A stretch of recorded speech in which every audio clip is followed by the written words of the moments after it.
కావచ్చు లేకపోతే అంతకు ముందు ఉన్నటువంటి చాలా సినిమాలు కూడా మనం చూసాం. సో మళ్ళీ ఏమైనా కంటిన్యూగా ఈ సీక్వెల్ తీసే అవకాశం ఏమైనా ఉందా ప్రస్తుతం ఉన్నటువంటి పరిణామాల దృష్ట్యా?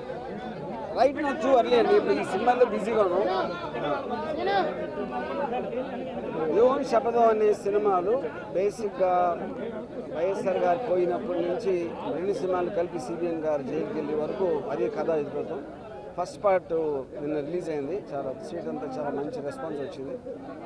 సెకండ్ పార్ట్ ఇంకొక వారం రోజుల్లో రిలీజ్ అవబోతుంది. So will again meet for that meet. అది ఇంతవరకు లోకేష్ కానీ టీడీపీ పార్టీ వాళ్ళు కానీ ఎంతమంది ట్రై చేసినా నేను కిరణ్ కంప్లీట్ లీగల్ ప్రాసెస్లో ఫైట్ చేసి ఫైనల్గా రిలీజ్ చేయగలిగాం.